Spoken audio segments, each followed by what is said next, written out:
जी, अभी हम बात करेंगे इस चैप्टर के लास्ट सेगमेंट की। और लास्ट सेगमेंट में हमारे पास लिमिट्स और कंटिन्यूटी का कॉन्सेप्ट आता है।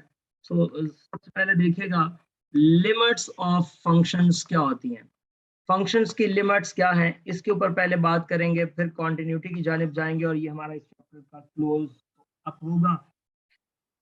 अब लिमिट देखें, वैसे तो आपको जनरली पता है लिमिट का, लेकिन मैं अगर सिंपल बात आगाज करता हूँ, limit x approaches to 2 x square minus 3x plus 6, फर्ज करें इसमें लिमिट पुट करनी है, तो भाई बड़ी सादा सी बात है, 2 स्क्वायर माइनस 3 इंटू 2 प्लस 6, ये 6 से कैंसिल हो जाएगा तो 4 आंसर आ जाएगा। ये वैसे जनरली लिमिट पुट करके दिखाई कि लिमिट होती क्या है, ये आपके पास लिमिटिंग वैल्यू का आंसर आ गया।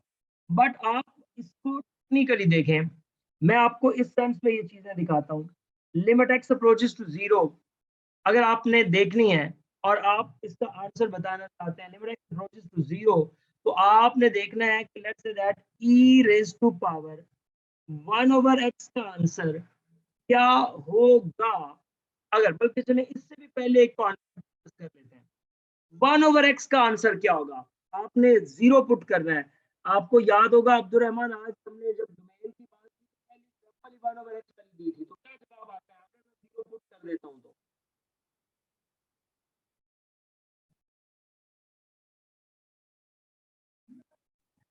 अब देखें, ये एक टेक्निकल बात है, हम नो डाउट इसका जवाब इन्फिनिटी ही बताएंगे, लेकिन मैं साथ एक कंडीशन लगा दूंगा, इसका जवाब माइनस इन्फिनिटी होगा अगर x लेस देन जीरो हो।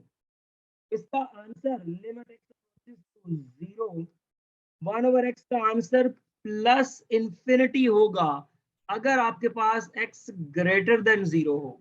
तो ये x लेस देन जीरो और x ग्रेटर देन जीरो की सेंसेस के अंदर आंसर्स बदल जाते हैं। एक नेगेटिव इंफिनिटी पॉजिटिव इंफिनिटी में हमारे पास इसका आंसर आ जाता है। इसके बाद इसे आगे मूव करते हैं और बात करते हैं नेक्स्ट कॉन्सेप्ट की।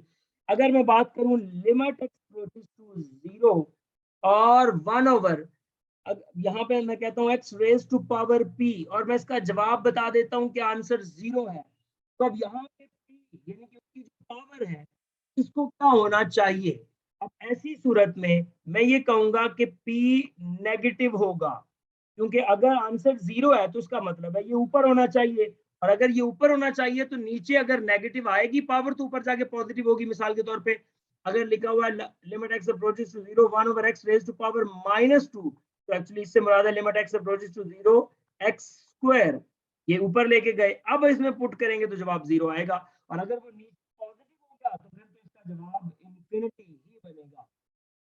ये कॉन्सेप्ट है। इसके बाद देखिएगा, limit x approaches to zero, या चले इंफिनिटी कर देते हैं, limit x approaches to infinity 1 over x का जवाब नो डाउट जीरो ही है। अगर मैं कह दूं limit x approaches to infinity 1 over x raise to power p का जवाब जीरो है, कब, जब पी पॉजिटिव होगा, क्योंकि अगर पॉजिटिव होगा तो वो नीचे रहेगा और नीचे रहेगा तो उसका जवाब जीरो आएगा। ये इस से रिलेटेड कॉन्सेप्ट था। अब इसके आगे लिमिट के और कॉन्सेप्ट जो है उसको डिस्कस करते हैं।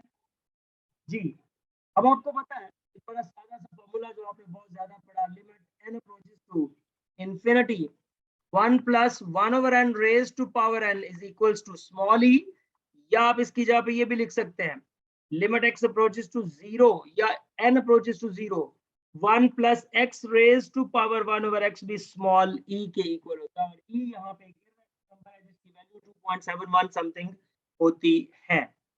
ये इसका रिजल्ट बन जाता है। इसके बाद आपको पता है limit theta approaches to zero sine theta over theta ये 1 के इक्वल होता है।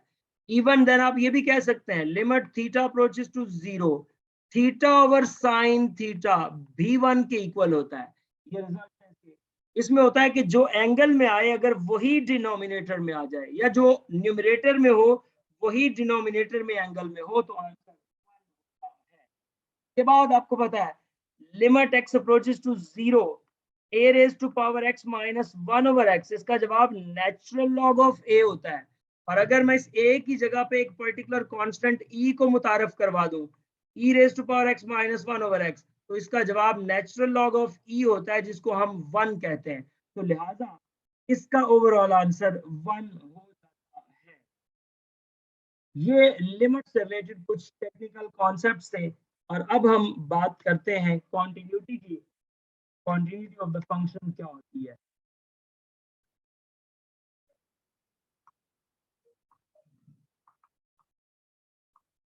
जी, कॉन्टिन्यूटी ऑफ फंक्शंस। अब ये कॉन्टिन्यूटी ऑफ फंक्शंस जो है हमारे पास, ये आप कहते हैं कोई भी फंक्शन कंटिन्यूअस होता है, आप ये कह दें कि let f of x be a continuous function, be a function, मैं इस तरह से लिखता हूं, let f of x be a function defined over an interval, defined over an interval, किसी भी इंटरवल के ऊपर डिफाइंड है, then f of x is said to be continuous, then f of x is said to be continuous, तब आपका ये function continuous होगा अगर number 1 limit x approaches to c f of x exist। Number 1 इसकी limit exist करे। अब limit के exist करने से मुराद ये होती है कि लेफ्ट हैंड लिमिट का जो आंसर है वो आपकी राइट हैंड लिमिट के आंसर के इक्वल आ जाए, तो then you can say that the limit of that function is in existing position. Number 2, आप ये कह दें कि f of c is definite, आपने उसमें डायरेक्ट फंक्शन में वो वैल्यू पुट की तो फंक्शन डिफाइंड रहे। ये दो बातें हो गई।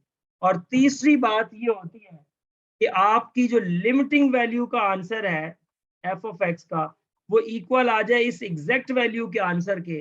बेसिकली डेफिनेशन यही पॉइंट थर्ड है। तो आप कहेंगे कि ये फंक्शन कंटिन्यूअस है। और अगर इन तीनों में से कोई एक भी ऐसी बात आ गई जिससे ये फुलफिल ना हुआ, तो उस फंक्शन को हम डिसकंटिन्यूअस कहते हैं।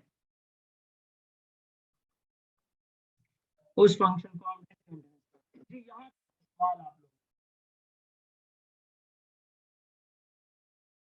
रहमान भाई, यहाँ तक कुछ सवाल?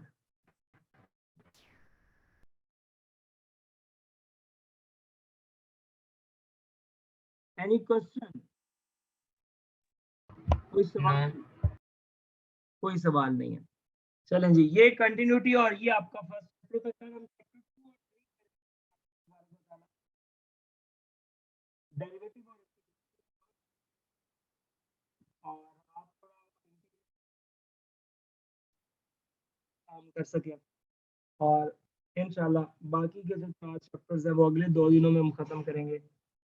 सैटरडे संडे को हम इंशाल्लाह अल्लाह पाक आप सबका आमिर आसर खुश रहे, खुशियां बांटे। अल्लाह हाफिज़।